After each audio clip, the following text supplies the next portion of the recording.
दास आपको समय अनुसार सब क्रियाएं बताएगा। इन एडवांस करने से आप अपना कर्म बिगाड़ बैठोगे। आप अपनी भक्ति करते रहो और समय आने पर ये सब आपके पितर वगैरह भी इस साधना से ही इनकी मुक्ति हो जाएगी। अब क्या होता है, जैसे इन्हीं पुराणों में लिखा है कि 1000 ब्राह्मण भोजन कर रहे हो। जैसे इन्होंने पितरों की और भूतों की श्राद्ध की वो विधि बता रखी है। पितरों के लिए भोजन कराओ, ब्राह्मणों को तो ऑड नंबर में हो, जैसे 1, 3, 7 यानी 5, 7 ऐसे हो, और बाकी इवन नंबर में हो, ऐसी संख्या में जमाने चाहिए। और इसी विष्णु पुराण में लिखा है कि 1000 ब्राह्मण जिमते हो, भोजन कर रहे हो, और उनके सामने एक योगी माने भगत, सच्चा भगत, सत्साधक, सत साधना करने वाला, परम अक्षर परमात्मा का जो साधक है वो वास्तव में भगत योगी होता है। योगी का अर्थ ये नहीं ये पेट का पानी हला के दिखा दे आसन उसन कर रहा हो ना, ये योगी नहीं। ये तो एक प्राकृतिक चिकित्सक कह सकते हैं, वो योगी है। योगी का अर्थ होता है भक्त, परमात्मा से मिलने की जो कोशिश कर रहा है वो योगी है, भक्त यानी सच्चा साधक। ये देखिएगा श्री विष्णु पुराण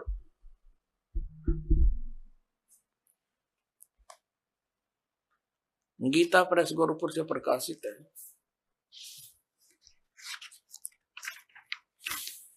इसके अनुवादक हैं मुनीलाल गुप्त। ये गीता प्रेस गोरखपुर से प्रकाशित है। ये है अध्याय 16 और तृतीय अंश और पृष्ठ नंबर 213 पर। यहां पर लिखा है, हे राजन, श्राद्ध करने वाले पुरुष से विश्व देवगण, पितृगण, मातामह और कुटुंबी जन सभी संतुष्ट रहते हैं। हे भूपाल, पितृगण का आधार चंद्रमा है और चंद्रमा का आधार योग है, भक्ति, और इसलिए श्राद्ध में योगी जन को नियुक्त करना अति उत्तम है, यानी सत साधक को। हे राजन, यदि श्राद्ध भोजी एक सहस यानी 1000 ब्राह्मणों के सम्मुख एक योगी भी हो तो वह यजमान के सहित उन सब का उद्धार कर देता है, यानी ब्राह्मणा का भी, हर योगी का भी और उनका यजमान का भी, सबका उद्धार कर देता है। पितरों की तो बातें छोड़े। अब पुण्यात्माओं, यहाँ पर आप सब योगी हैं और जो भक्त आपके यहाँ दान करता है वो आपको जमा रहा है, तो आपके पितरों का तो वही उद्धार हो जाएगा। ये सत्कर मान लियो। ये इतना गजब का मार्ग है जो हमारे प्राणों, जो सत्य है वो तो इन्होंने ग्रहण की नहीं, इन्होंने असत्य ग्रहण कर ली। पुण्यात्माओं, जैसे वेद, आपने रुचि ऋषि की कथा में देख लिया मार्कंडेय पुराण में कि वेद में इसको अविद्या कहा है, कर्म कांड को, और पितर भी मानते हैं क्योंकि वह भी ब्राह्मण थे, ऋषि थे। अरे वो नो कहे हमारी दुर्गति हो जाएगी जय दूसरा आदमी निकाल लेगा। अब जैसे एक श्रद्धालु कहता है कि जैसे हमारे पिताजी दिखाई दे जा और वो कहें बेटा श्राद्ध निकाल दे, तो हम क्यों नहीं निकालेंगे, निकालना तो पड़ेगा। कोई बात है यार। अपनात्माओं, उसका तरीका है। जैसे किसी का बालक और कुएं में गिर गया, उसका वो तो चिल्ला रहा है डूब गया डूब गया, उसका क्या इलाज है? गिल्ले डूब जा, डांक मार दे, छलांग लगा दे, वो भी मरे गिल्ले। उसकी विधि है उसको भी बचाने की। पहले रस्सी बांध एक ऊपर मजबूत सी, उसको नीचे डालो, उसको पकड़ कर जा, उसने भी काट के लिया।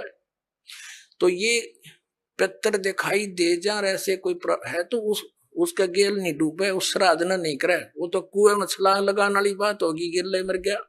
उसके लिए ये रस्सा है जो दास आपको देगा। ये सत भक्ति करो, इस तरह ये दान धर्म करो, और उन पितरा का भी सब कहेगा उद्धार अपने आप होता चलेगा। ये आपने पढ़ भी लिया। क्योंकि सत साधक ये भक्त हैं, या लाखों योगी जी में एक महीने के अंदर आकर के हैं, और फिर वो एक कह के जमान में इतना लाभ बता रहे। तो ये तत्व ज्ञान और शास्त्र अनुकूल साधना, इससे आपका भी कल्याण और आपके पितरों का भी। अब जैसे आप जी ने अभी सुना कि वेद में इसको मूर्खा की साधना बताई है, तो बिल्कुल ठीक है। तो वेद क्या है? ये परमात्मा का विधान है, ये परमात्मा का आदेश है। और जो हमारे पुराणों में जो लिखा है वो पितरों का या ब्रह्मा जी का या किसी तरह से मंदालसा या कौन थी बता, इससे की बात ने साची मान ली, सब ने इसी तरह करने लगे।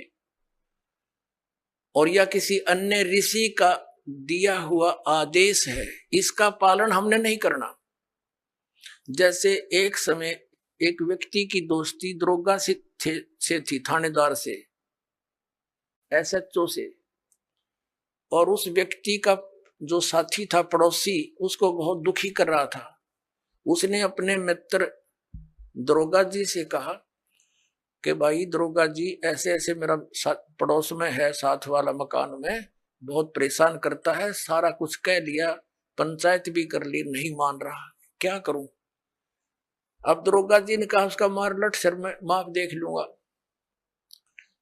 दरोगा जी की के आदेश न लेकर उसकी आज्ञा का पालन कर दिया। उसने ये सोच कर आप संभाल लेगा, उस अपने पड़ोसी के साथ झगड़ा ठान लिया, लट्ठम लट्ठा हो गया, उसका सर में लठ लग गया, वो मर गया पड़ोसी।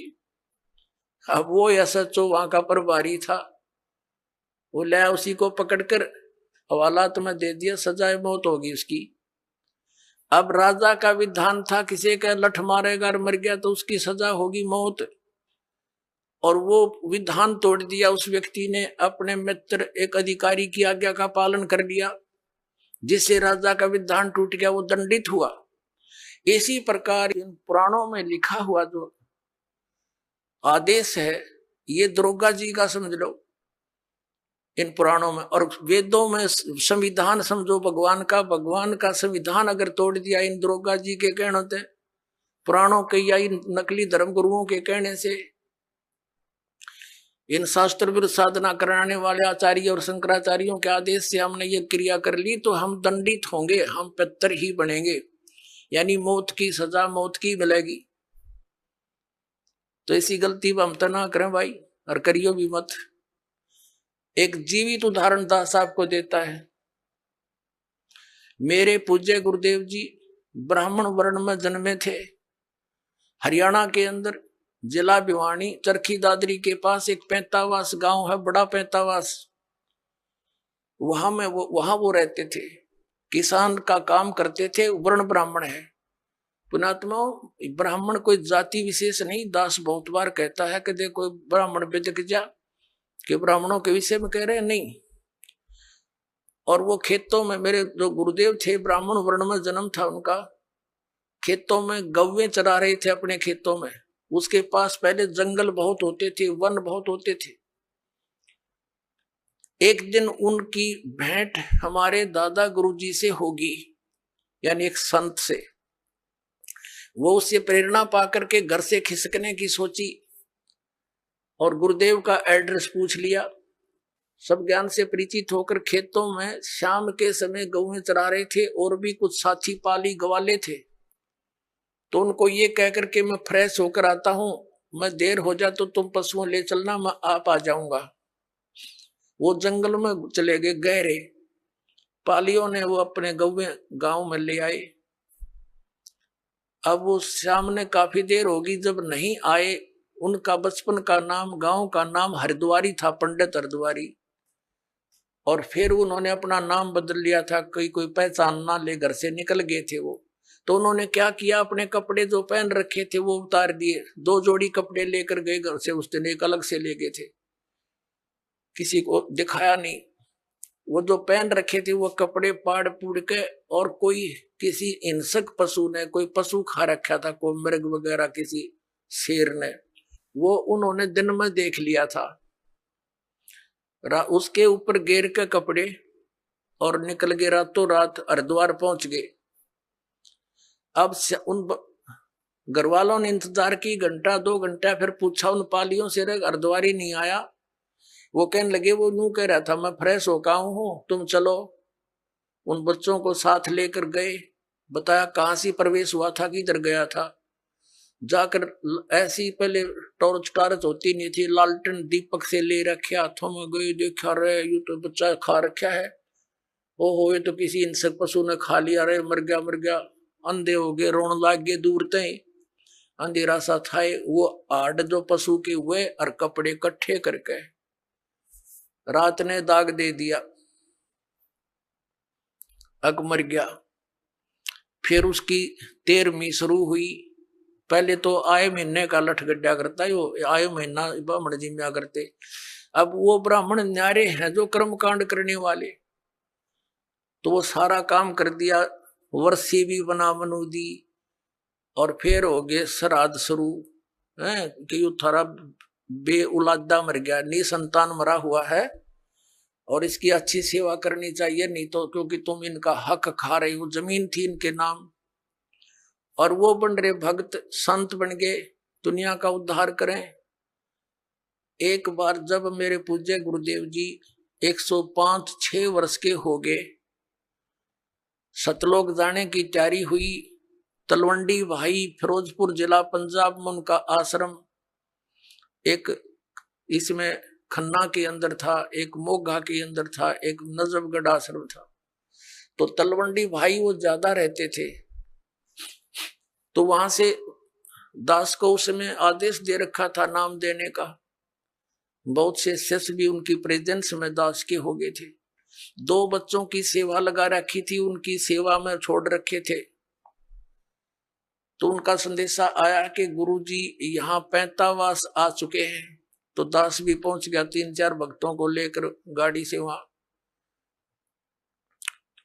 देखा वो गुरुजी बैठे, प्रणाम हुआ। फिर उनकी एक भाभी जी थी, वो 92 वर्ष की हो रही थी, 92 ईयर ओल्ड थी। उससे बातचीत हुई। हमने उनसे पूछा कि माता जी, जब हमारे गुरुदेव यहां से चले गए तुमने क्या सोचा पीछे थे? वो कहने लगी जी मैंने तो ये सुना था कि ये इनकी मृत्यु होगी, तेरा एक देवर था और वो ऐसे ऐसे जंगल में किसी पक्षी ने, पशु ने खा लिया था, हिंसक ने, और मैं आई जब तक इसके श्राद्ध निकला करते, और 70 श्राद्ध मैंने अपने हाथ निकाल रखे इसके। और जब भी कभी कोई ऊक चूक घर में हो जाती, पशुओं में कोई हानि होती, फसल में हानि होती, हम अपने गुरुजी ब्राह्मण के पास जाते थे, उससे जंतु पितरा पुत्रा पढ़वाते थे। वो क्या कहा करता कि तुम्हारा अर्धवारी निसंतान मरा हुआ है और वो तुमने सिद्ध है, तुमने हानि करता है, उसके 500 कपड़े बनवाओ, उसके श्राद्ध अच्छी तरह निकलवाओ और उसका फलाना कर दो। वो जो कुछ भी कहता वो सारा करते हम, और फिर भी यूं कहता इनका ठीक से श्राद्ध नहीं, अगली बार मैं करूंगा अच्छी तरह। 70 तो श्राद्ध करवा दिया, रियो बैठा नो का न्यू। अब मैं कहने लगा माता जी देखो गीता जी में मना कर रखा है 9 में जाएंगे 25वें श्लोक में कि भूत पूजनीय भूत बनेंगे, पितर पूजनीय पितर बनेंगे, ये पूजा नहीं करनी चाहिए। अरे यो आपके सामने जीवित उदाहरण रहा, ये मूर्ख बना रहे थे आपको। और वो साधना को वो कोई सच्ची बात थी इन लोगों की? ये तो ईब तो अब तो छोड़ देना इसको। ने बोली ना भाई, या तो पुरानी लाग है, नो के छूटे है, बाढ़ में पड़ो फिर भी ना छूटे, हद कर दी भाई। आंखों देख रही है, आपसे कह रही है कि मैंने इसके 70 श्राद्ध निकाल लिए, पिंड भी भरवा लिए, नो बोलो पितर बन गया ये। हमारे पितर नहीं हो सबका, ये तो उद्धार करने वाले महापुरुष बन गए, लाखों लोगों का उद्धार कर दिया। इस नृत्यों इनके श्राद्ध निकालो, इन मूर्खों को पालन लग रही। तो पुण्यात्माओं, परमात्मा कहा करते पर भी लेन जात है दुनिया, हमारा ज्ञान किन्हें न सुनिया। ये वहां धक्के खाने जाओ तीर्थों पर, वहां पता नहीं कहाँ हमारा ज्ञान किसी ने नहीं सुना। अपने आत्माओं ये तीर्थ कैसे बने? अब जैसे अमरनाथ धाम है, ये कैसे बना? पार्वती माता को भगवान शंकर जी ने उस स्थान पर एक सूखे वृक्ष के नीचे एकांत स्थान देखकर ये मंत्र दिया था। प्रथम मंत्र जो दास साहब को देता है, इसको मोक्ष मंत्र बोलते हैं। ये जितना मोक्ष कर सकता है। तो पार्वती जी को जहां वो उपदेश ग्रहण प्राप्त हुआ, शंकर भगवान ने वो मंत्र उनको दिया, ये अमर मंत्र, तो उनके लिए, उस पार्वती माता के लिए वो अमर धाम है, आप और हमारे लिए नहीं। अब जैसे ये तीर्थ और ये अमर धाम कैसे, जैसे आप जिसको यहाँ बरवाला में ये मंत्र मिला उसके लिए तो बरवाला है अमर धाम, और यहाँ बरवाला में ये दास हो नहीं और यहाँ कोई भी नहीं हो और यू खाली पड़ा हुआ आश्रम। अब जैसे किसी ने क्रोथा आश्रम में नाम लिया था, उसके लिए क्रोथा है आश्रम अमरधाम अमरनाथ। अब वहां कोई भी को नहीं, ये दास यहाँ पर बैठा तो उस क्रोथा में माथा टेकने तो लाभ ना हुआ है। ये तो इस दास के वचन यहाँ सुनेंगे, सत्संग सुनेंगे, आशीर्वाद पाओगे तो यही लाभ होगा उसे। तो अमरधाम जो है वो एक आदरणीय स्मारक तो है कि यहाँ पर ऐसी घटना घटी थी, लेकिन आपके लिए वहां जाने से कोई लाभ नहीं होगा। आपको तो वैसा ही संत खोजना पड़ेगा जिसके पास वो अमर मंत्र हो, और वो अमर मंत्र आपको चाहे बरवाड़ा की गली में मिल जाए दास, और वहां उपदेश प्राप्त हो गया तो वही आपके लिए अमरनाथ है। उस मंत्र से मोक्ष होगा, उस स्थान से नहीं। अपने आत्मा जैसे तीर्थ कैसे बने, इसमें बहुत से प्रमाण है कि एक ऋषि था, उसने वहां बैठकर साधना की और उसने मोक्ष प्राप्त किया। अपने आत्मा जैसे एक हमाम दस्ता होता है सामग्री कुटन का, दवाई दुई कुटन का, लोहे का मुसल सा वो 1.5 फुट का, और 2 फुट का, वो 1.5 फुट का, 1 फुट का ऊंचा, 9 इंच चौड़ा होता है। वो किसी का पड़ोसी ने मांग लिया और उसने उसमें कुछ सामग्री गुट्टी अवन की, और वो वापस दे गया मांझ धो के कति साफ करके, उनको लौटा गया जिसका था। उनको रात्रि के समय जब वो सोने लगे तो महक आ रही थी। उन्होंने देखा ये महक कहां से आ रही है, देखते देखते देखा ये तो इस हमाम दस्ते में से आ रही है। तो उन्हें देखा हो इसको तो पड़ोसी ले गया था मांग के, उसने कोई सामग्री कूटी है। अपने आत्मा उसने सारी सामग्री निकाल ली, कति साफ करके वापस लौटा दिया, और फिर भी महक आ रही है। वो सामग्री जो उसमें कुटी थी वो अलग वस्तु है, तो वो महक जो उसके अंदर आवे थी थोड़ी बहुत हमाम दस्ते में एक दिन के बाद खत्म होगी। अब ये तीर्थ एक हमाम दस्ता समझो, और जैसे उस ऋषि ने उसमें सामग्री कूटी, यानी वो साधना वहां बैठकर की, वो सारी कमाई लेकर अपने उस धाम को चला गया जहां उसने उस साधना से जाना था। वो तीर्थ तो एक हमाम दस्ता है, उड़े 1-2 महीने 1-2 साल उसमें मैं सियावे, क्योंकि जहां संत ने साधना की होती है कुछ देर राहत मिलती है, लेकिन वो सामग्री वाला काम नहीं हो सकता। अब जैसे वो इतनी सामग्री कूटनी पड़ेगी उसमें मैं अच्छी रोज लेने के लिए, यानी सत्य साधना आप कहीं बैठ कर लो जैसे उस ऋषि ने की। आप अपने घर पे करोगे, आपके लिए वो तीर्थ आपका घर है, ना कि वो स्थान जहां पर किसी अन्य ने साधना की। वहां देखने जाने से हमें क्या लाभ होगा। जैसे ये दास पहले नगर नगर में सत्संग करने लगा, तो जहां किसी ने सत्संग सुना, उपदेश ले लिया, और वहां हम भट्ठी बना करके खीर बनाते, हलवा बनाते, सब्जी बनाते थे, और वहां से हम अगले शहर में चले गए, और फिर कोई व्यक्ति ये बताने किसी को साथ लेकर जावे कि देखो यहाँ महाराज रामपाल का सत्संग हुआ था, यहाँ खीर बनी थी, यहाँ हलवा बना था, यहाँ बैठकर खावे थे। ऐ बुआ ना तो रामपाल वहां पर ना, वहां पर खीर ना हलवा, वो तो सूखी भट्ठी दिखानी है। हलवा और रामपाल जहां मिलेगा उड़े माल मिलेगा भाई। इसी प्रकार समझ लो इन तीर्थों और व्रतों को।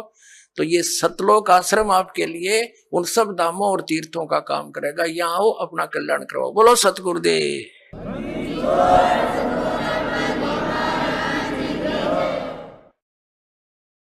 पिता परमात्मा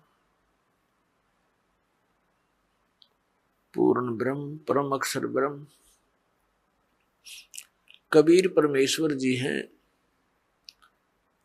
ये अनंत ब्रह्मांडों के उत्पादक हैं, ये सब के सृजनहार हैं। परमात्मा की खोज में आत्मा उसी दिन से लग गई जिस दिन से ये इस काल के जाल में फंसी थी। क्योंकि जो सुख इस आत्मा को सतलोक के अंदर था, यहां इस काल के लोक के किसी कोने में नहीं है। उस सुख की खोज करते करते ये महास्वर्ग में भी पहुंच गई, जिसको यहाँ का सबसे सुप्रीम यानी सबसे श्रेष्ठ सुख में स्थल बताते हैं। वहां भी वो सुख नहीं है, वहां भी ऐसे ही आग लगी है जैसे इस पृथ्वी पर है। वहां पर भी वही प्राणी है जो यहाँ शुभ कर्म करके अच्छी भक्ति करके इस काल के सतर की और वहां पहुंच गए। वहां उनको अच्छी पोस्ट मिल गई, देव शरीर प्राप्त हो गया, वहां का जो सुंदर शरीर है। और जो यहाँ राग द्वेष, ये काम क्रोध मोह लोभ अहंकार, ये सारे विद्यमान है, खचाखच भरे हम ऊपर के लोकों के में रहने वाले प्राणियों में। तो वहां भी ये ऐसे ही अपना टाइम पास करके फिर नरक में चले जाते हैं। नरक का समय पूरा करके फिर ये 84 लाख योनियों में भटकते रहते हैं।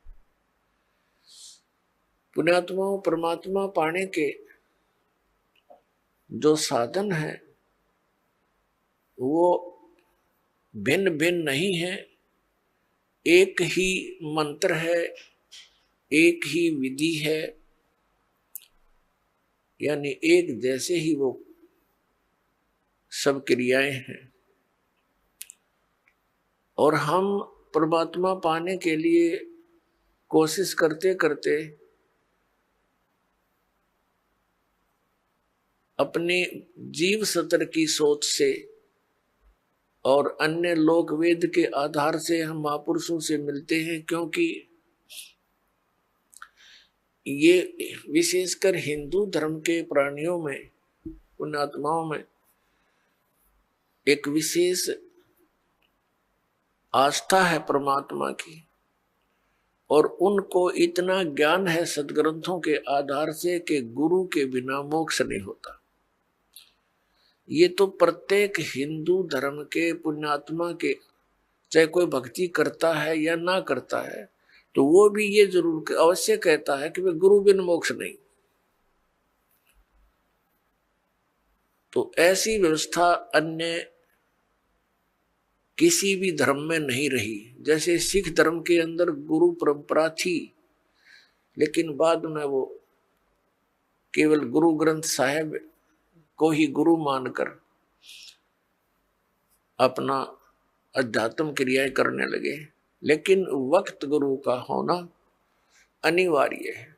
जैसे ये पवित्र ग्रंथ गुरु ग्रंथ साहिब, पवित्र श्रीमद् भगवत गीता, पवित्र वेद, पवित्र पुराण, ये तो एक आदरणीय सदग्रंथ है, महापुरुषों की जानकारी है, भगवान के विषय में लिखा है इसमें।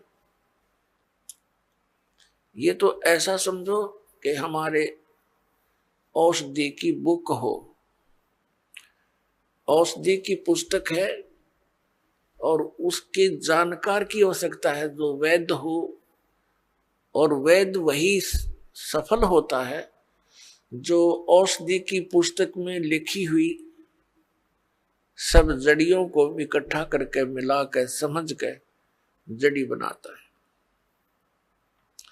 इसलिए वक्त गुरु की आवश्यकता है।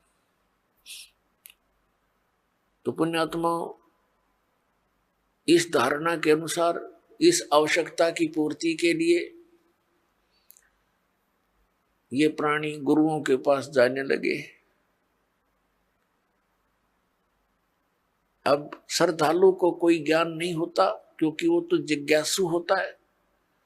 जैसा भी उसके गुरुजी साधना करने को कहते हैं वो समर्पित होता है, वैसे ही करता है। तो पुण्यात्मा सभी भक्ति भी कर रहे हैं और बुराइयां ज्यों की तो बढ़ रही है। काम, क्रोध, लोभ, मोह, अहंकार किसी के अंदर भी कमी नहीं बनी। इसका कारण क्या है कि पूर्ण संत ना मिलने से तो कभी भी ये शांति इस समाज में, इस लोक में नहीं हो सकती। 600 वर्ष पहले परमात्मा आए थे, स्वयं एक संत की भूमिका करके चले गए और साथ में एक जुलाहे का कार्य भी किया करते थे, ये प्रमाणित करने के लिए कि भाई परमात्मा पाने के लिए, क्योंकि उसमें भ्रम फैला हुआ था कि ब्राह्मण वर्ग ही भक्ति के अधिकारी हैं। बाकियों को तो इन्होंने ऐसे लगा दिया था, श्राद्ध श्रूद निकालन खातिर क्रियाओं में उलझा दिया था। और विशेषकर यही माना जाता था कि ब्राह्मण ऋषि महर्षि घर त्याग कर चला गया जो व्यक्ति वही परमात्मा पा सकता है, या घना बड़ा सेठ धन दान करता हो। तो परमात्मा ने सब शंकाओं का निवारण करने के लिए एक शूद्र जाति में रहना पड़ा। उसमें छुआछूत चरम सीमा पर थी, अत्यधिक छुआछूत थी। ब्राह्मण लोग शूद्रों को निकट भी नहीं आने देते थे, दूर से बात करते थे। और उस समय परमात्मा एक जुलाहा जाति के अंदर रहे। वैसे तो उनका जन्म नहीं हुआ था, सतलोक से आए थे, सहशरीर आए थे। एक नवजात शिशु का रूप धारण किया था कमल के फूल पर, बाहर एक तालाब सरोवर के अंदर। वहां से एक नीरू नीमा नाम के जुलाहा दंपति उठा ले गए थे और वहां परमात्मा की परवरिश लीला होने से और फिर जुलाहे का कार्य करते हुए जनता को ज्ञान भी देते थे, भक्तों को यथार्थ ज्ञान समझाते थे, सूक्ष्म वेद का प्रचार करते थे।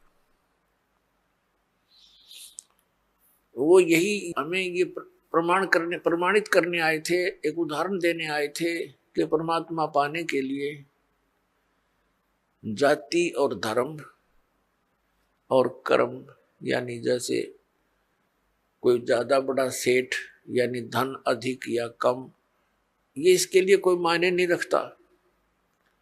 गुरु पूरा हो और शिष्य सूरा हो, सूरमा। सूरमा का अर्थ है कि इस भक्ति मार्ग पर जो प्राणी लगता है तो उसकी सब क्रियाएं अन्य संसारिक व्यक्तियों से भिन्न होती है, तो उसमें हमारा समाज बाधा करता है। और जो उन बाधाओं की परवाह ना करते हुए आगे बढ़ता है इस भक्ति मार्ग पर, वो सूरवीर होता है। कौन कौन थे सूरवीर? जो आप जी को बहुत, जिनका ज्ञान है, सुप्रसिद्ध है। धरु थे सूरवीर, प्रहलाद थे सूरवीर, और मीराबाई थी सूरवीर, और स्वयं परमात्मा तो वो मालिक थे ही थे, वो तो सूरवीरों के सूरवीर और सब भगवानों के भगवान कबीर परमेश्वर जी। और अब वर्तमान में ये दास देख रहा है कि मेरे इस परमात्मा के ज्ञान से परिचित इस दास के अनुयायी ये सूरवीर, क्योंकि क्रोथा कांड के दौरान इस दास को इतना बदनाम कर दिया गया था, झूठा, और इतना परेशान किया गया परमात्मा के बच्चों को, लेकिन ये सूरवीर थे, ना किसी से लड़े और ना डरे। संत का यही एक नियम होता है, लड़े भी नहीं और डरे भी नहीं। तो परमात्मा साथ देता है। आज हम सफल हुए, पूरा विश्व के अंदर ये ज्ञान जाएगा, परमात्मा का साथ हमारे साथ रहा और रहेगा, क्योंकि ये काम उसी परमात्मा ने शुरू करवाया है। ना हमारा कोई खानदानी पेशा, ना दादे परदादे माता पिता ने कभी यो काम कराया, ना दास को ये मजदूरी दी। तो दास का उसी दिन से ये अटल इरादा बन गया था, सिर जाओ चाहे डट जाओ, परमात्मा के चरणों में ये शीश जावे तो सफल हो। तो पुण्यात्मा, आप जी का सौभाग्य है कि काल के दूतों ने परमात्मा के इस अनमोल धन को पाताल में डाल रखा था। यानी ये समझ लो कूड़े के ढेर में घना नीचे दबा रखा था। अब दास पे कृपा हुई, रजा मालिक कबीर भगवान का साथ दास के साथ है, तो अब ये धन आपके रूबरू हो पाया है। इतने संघर्ष के बाद सन 1994 में दास को परमात्मा ने आदेश दिया था, गुरुदेव ने, दीक्षा उपदेश और सत्संग करने का।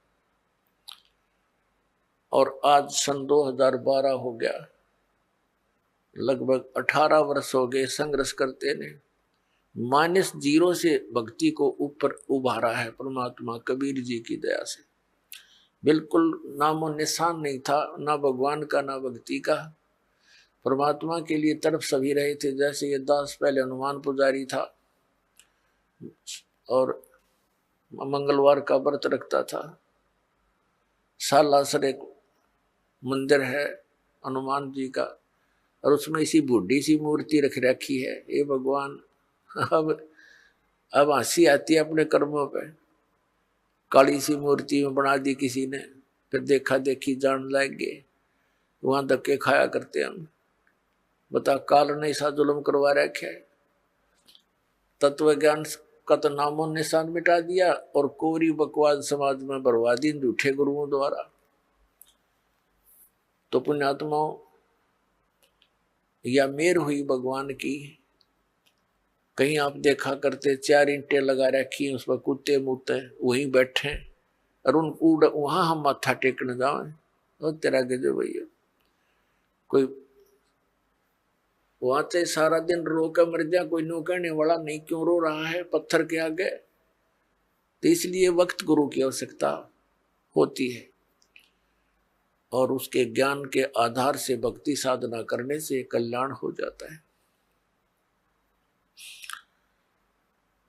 अब ये कितनी बुराई बढ़ गई शराब मांस तंबाकू की, और इसको विकास मानते हैं हम कि बड़ी बड़ी कोठी हो, कार हो, और गुटी सुटी लावें, और फिर विवाह के अंदर एक अलग से ड्रामा रच दे।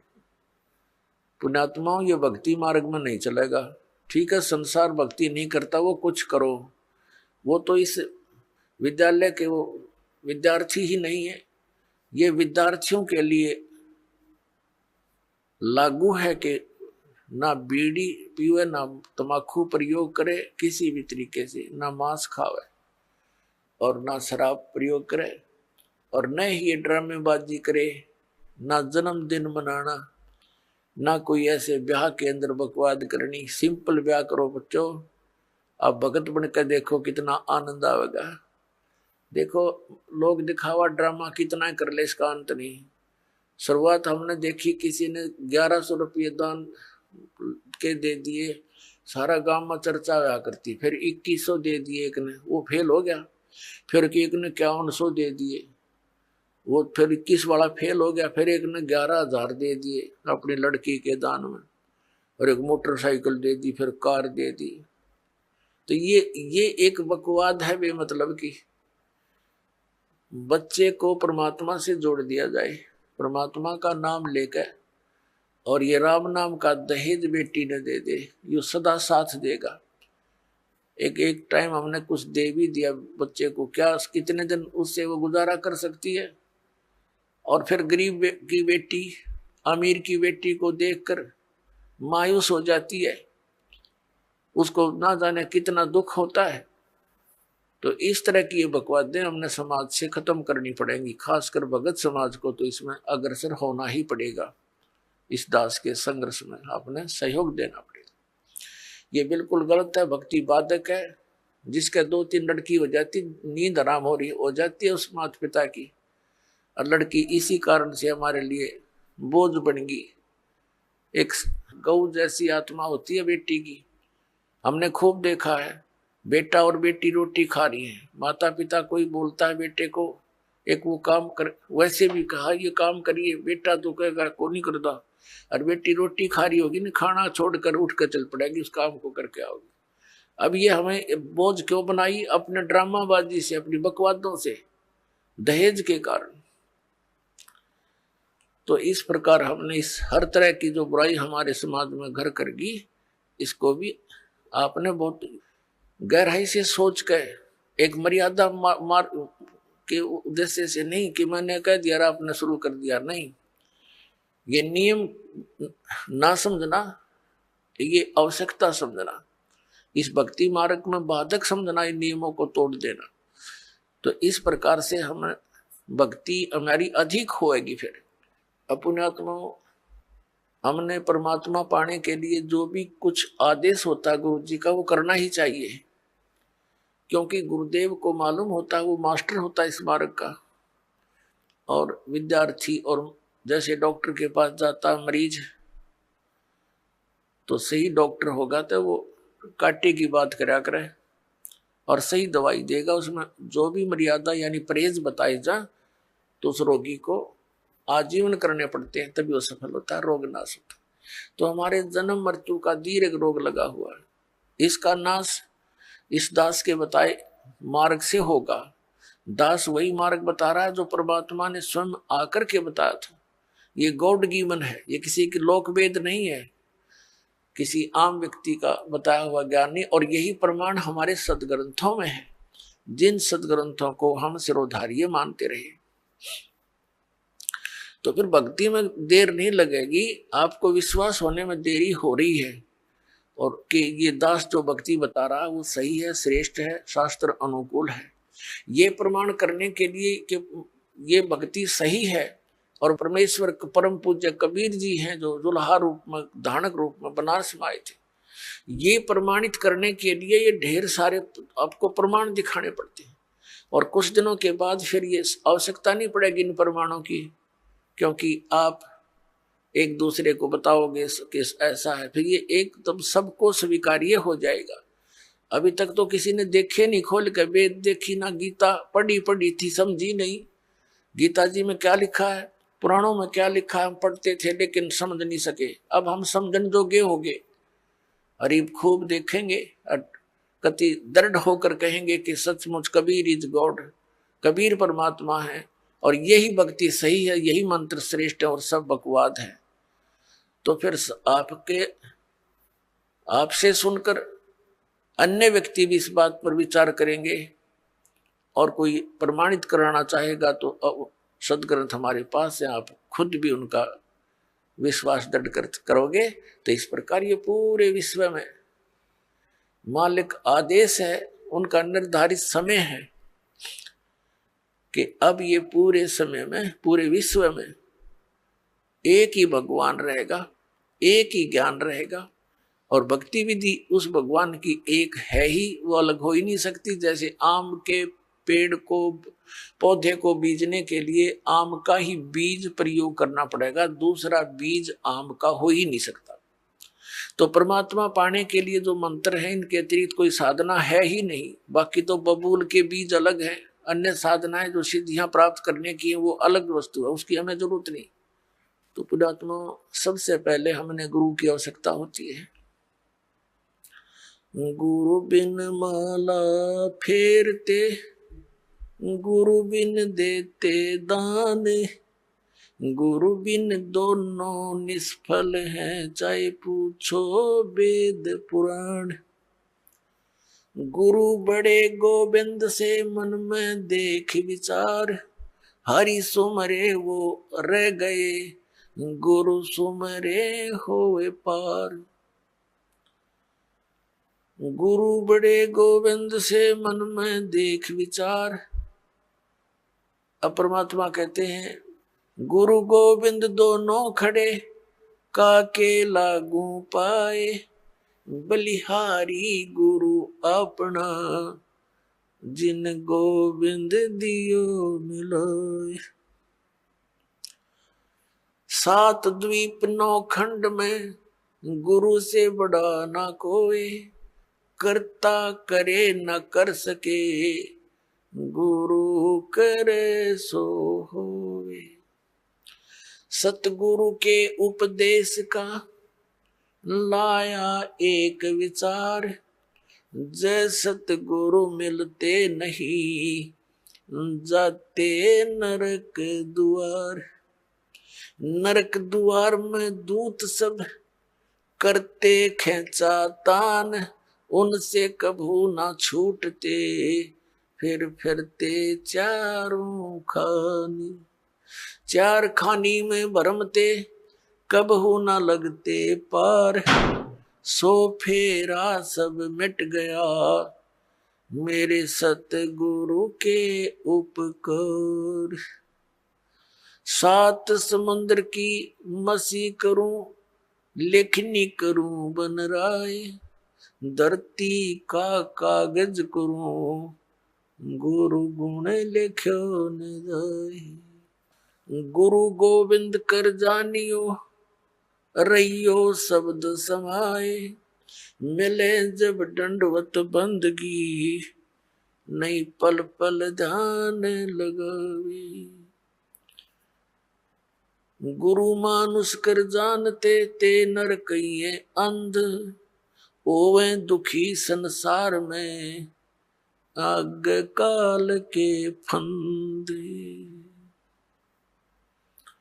गुरु को मानुष जो गिने, और करे चरणामृत को पान, ते नर नरक में जाएंगे, युग युग होवे समान। पुण्यात्माओं, परमात्मा ने गुरु जी के ऊपर गुरु की महिमा का, गुरु के महत्व को कितनी गहरे शब्दों में समझाने की चेष्टा की है। पुण्यात्माओं, परमात्मा कहते हैं कबीर हरि जय रूठ जा, गुरु की शरण में जावे। कहे कबीर गुरु रूठ गए, तो हर ना करे सहाय।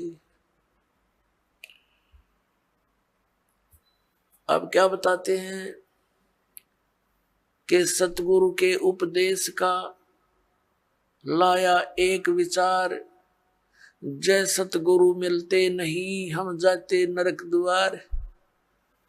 पुण्यात्मा, आपने महावीर जैन जी का इतिहास बहुत बार देखा है, दास ने दिखाया है। वो पुण्यात्मा भक्ति के लिए घर भी त्याग दिया, अपने दादाजी से उपदेश लिया, ऋषभ देव जी से, वो मारीची जी ने, और वही आत्मा आगे चल के महावीर जैन हुआ। महावीर जैन के रूप में जन्मने से पहले उस आत्मा ने 80 लाख बार तो देव पद प्राप्त किया, देवता बना, और बाकी 60 करोड़ बार गधे की योनि, 30 करोड़ बार कुत्ता, 20 करोड़ बार बिल्ली, 10 पता नहीं कितनी बार हाथी, नपुंसक, शिकारी रहा। तो जब तक सतगुरु नहीं मिलते, ये प्राणी साधना करता करता भी दुखी रहता है। इसलिए परमात्मा बताते हैं सतगुरु के उपदेश का। पृथ्वी पर सतगुरु एक ही होता है, एक समय में, अनेक नहीं होते। जैसे परमात्मा स्वयं आए थे कबीर जी, वो अकेले ही, पर वो तो परमात्मा भी थे और सतगुरु भी थे, वो तो सर्वे सवा थे। और उस समय 64 लाख शिष्य थे मालिक के। पुण्यात्मा, विचार करने की बातें हैं, क्योंकि हम लाल की महिमा से परिचित नहीं थे।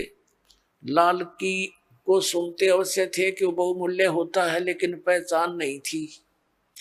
हम भगवान को सर्व सुखदाई, सब संकटों से निवारण करने वाला मानते हैं, इसलिए ही उसकी खोज में हम जगह जगह भटक रहे थे।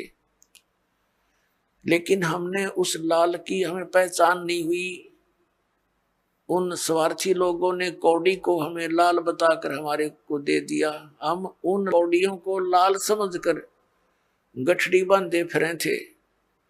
अब दास को पता चला, परख हुई, लाल और लालड़ी को परख करने की बुद्धि दी भगवान ने, और वही दास ने आपके साथ कर दी।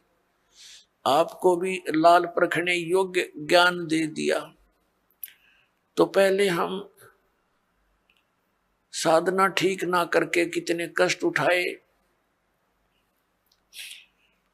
उस परमात्मा ने आकर ही हमें ये ज्ञान दिया, अपनी पहचान आप ही बताई।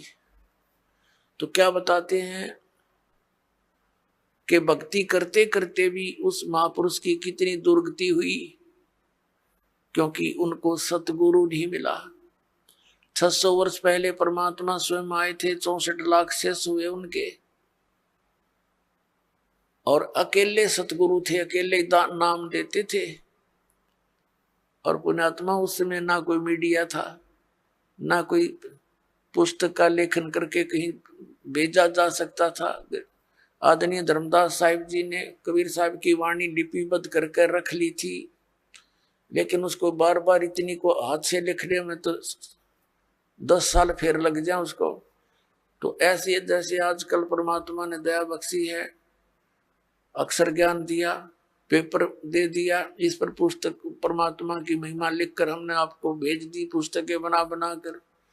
फिर ये इलेक्ट्रॉनिक सिस्टम परमात्मा ने दिया, सीडी का ये बना के दे दी, चिप चल पड़ी परमात्मा की दी हुई है। ये गॉड गिवन इंस्ट्रूमेंट है, ये मनुष्य के सत्र के बनाए हुए नहीं है, ये भूल जाना आप। ये मनुष्य 4 युगों में यही था, एक रेडू के अंदर और 6 खच्चर जोड़ कर रथ बना के घसीटे आंडा करते, अरीवीसी कार बना ली, हवाई जहाज बना दी, और ये इंटरनेट बनवा दिए। ये परमात्मा के दिए हुए हैं, और इस काल ने इनका दुरुपयोग शुरू करवा दिया। इसमें फिल्म देखे, नाचे कूदे, समाज दूना बिगड़ गया। लेकिन अब शुद्ध रहेगा। यहाँ पर कोई भी पदार्थ है, उसके गुण अवगुण दोनों चले, लेकिन हम अवगुणों को त्याग कर गुणों को ग्रहण करेंगे, हमें ज्ञान हो जाएगा। तो कहने का भाव यह कि 64 लाख शेष होना उस समय एक धानक के, जुल्हाए के, ये कोई बड़कों का खेल नहीं है, जिसको हम एक शूद्र कहते थे। एक कवि तक करके कवि कह के सीमित कर दिया था, फाइनल क्लोज कर दी थी उनकी फाइल को।